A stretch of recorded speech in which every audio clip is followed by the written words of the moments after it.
Bienvenue à tous dans cette nouvelle vidéo. On se retrouve pour la troisième et dernière analyse du jour pour ce lundi 6 juin 2022 sur les Pokémon de la 4e génération.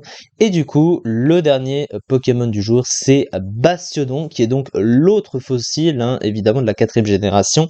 L'évolution de Dinoclier provenant du fossile Armure, puisque dans la vidéo précédente, on a fait Charcos, le premier des deux fossiles. On fait donc celui-ci. Alors, Bastiodon, c'est vraiment la tristesse, ce Pokémon, parce que c'est un Pokémon que je trouve très stylé dans son design. Ça fait partie de mes Pokémon qui, en design, je dis bien que je trouve un de mes préférés, enfin un Pokémon que j'aime beaucoup en design avec son type acier, surtout que c'est mon type préféré, pardon. Mais malgré ça, c'est un Pokémon qui me donne pas du tout envie d'être joué. C'est un Pokémon que j'ai pratiquement jamais joué dans ma vie parce que malheureusement, il est juste extrêmement nul et beaucoup de choses ne vont pas avec ce Pokémon et il est dans les tréfonds de la stratégie de très très loin. Alors, qu'est-ce que c'est Bastiodon en stratégie? Il possède un type roche et acier. Alors, roche et acier, c'est le même type que Galeking, que Hamahama aussi notamment. C'est un type qui semble fort en apparence, mais qui comporte beaucoup de problèmes. Pourquoi? C'est parce qu'en fait, le type acier fait un peu mauvaise publicité défensive, parce que le type acier, c'est le meilleur type défensif du jeu, mais pas le type roche, contrairement à ce que beaucoup de gens pensent.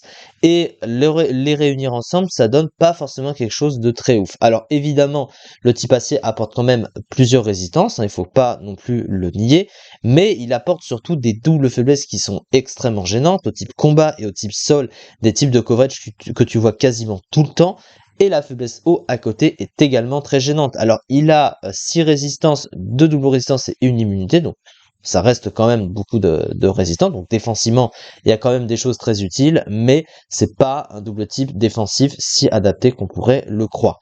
Et pourtant, le Pokémon et ses statistiques sont défensives, donc du coup, c'est pas du tout adapté à ça, on va le voir juste après.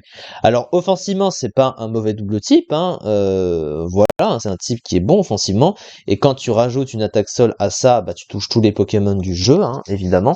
Donc du coup, offensivement, il a pas vraiment de problème, mais le problème, c'est que ses statistiques ne sont pas offensives. C'est un Pokémon qui est extrêmement passif même, alors que son type est plus intéressant offensivement que défensivement au final. Donc du coup, il n'y a pas de logique à ce niveau-là.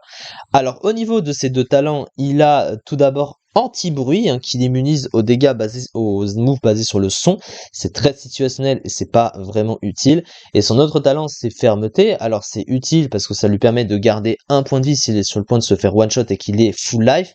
Mais vu la lenteur du Pokémon, le placement difficile et la passivité du Pokémon, il s'en sert pour pas vraiment grand-chose. Et surtout, il a pas vraiment un move pool adapté à son rôle en apparence défensif, et du coup c'est vraiment compliqué. Après, fermeté reste tout du moins adapté à des Pokémon comme ça, des Pokémon défensifs ou des Pokémon souhaitant se placer avec au moins un tour d'utilisation, mais au-delà de ça, voilà, ça reste compliqué, et surtout que si il prend sur les pièges de roc, le talent n'est pas utilisable.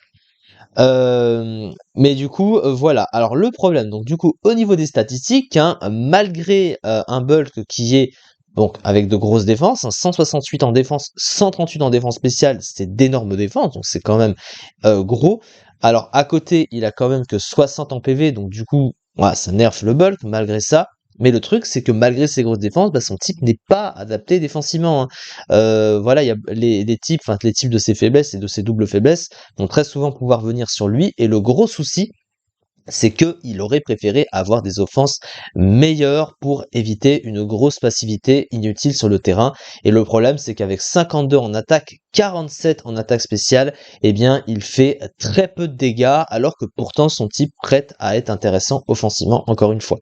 Il a une vitesse à côté de seulement 30. Alors pour un Pokémon défensif, la vitesse, c'est pas le point le plus important, mais c'est pas une vitesse qui est quand même très ouf. Il est dépassé par de nombreux Pokémon défensifs à côté de ça. Et c'est dommage parce qu'en fait, il est tellement passif qu'il aurait préféré être un petit peu plus rapide pour peut-être essayer de se placer sur le terrain. Mais le gros souci, c'est qu'il n'y a pas que ça qui va pas chez ce Pokémon, et ça vient cette fois-ci du move pool, parce que il est entièrement défensif, il est très passif parce qu'il tape pas fort du tout, alors que son move pool a énormément d'options et d'attaques offensives dont il ne peut pas se servir, mais à l'inverse, son move pool de soutien est pratiquement inexistant. Ses seuls accès, c'est les pièges de roc, ça évidemment pour des Pokémon roche ou acier comme ça, en lead surtout, c'est utile. Il a accès à provoque, il a accès à toxique, mais à part ça, il a rien, hein, vraiment, vraiment rien. Son seul move de boost, c'est Malédiction qui nerve davantage sa vitesse. Et puis, surtout pour qu'il tape plus fort, il faut se placer plusieurs fois avec Malédiction. Sauf que du coup, il va être obligé de prendre des coups sur le terrain avant de pouvoir se placer. Et d'ici là, il sera pratiquement mort parce qu'il n'a pas un bon double type défensif excellent. Et surtout, le problème, c'est qu'il n'a pas de bon move de soin. Son seul move de soin, c'est repos, mais le problème c'est que ça le force à dormir, qui accentue sa passivité sur le terrain et ça le rend pas meilleur. Au contraire, ça ne fait que le descendre davantage. Donc il est vraiment pas adapté ce Pokémon. Les stats sont pas bonnes comparées à ce qu'il est et son type est pas extraordinaire malgré les apparences. Donc il est juste extrêmement nul et sans suivre les usages, hein, 191e place du Zédu quand même, c'était un sacré record pour ce Pokémon, donc on peut très facilement dire que c'est un des plus mauvais Pokémon du jeu, de très très loin. Alors la fiche stratégique, d'énormes défenses, de nombreuses résistances, mais 3 faiblesses courantes, de mauvaises statistiques offensives, une vitesse évidemment ridicule. Du coup, bah pas grand chose de plus à dire, c'est quand même la tristesse ce Pokémon, mais c'est ça pour cette vidéo. On se retrouve demain pour la suite des analyses sur les Pokémon de la 4e génération. Merci beaucoup de m'avoir suivi et à très vite pour une prochaine vidéo.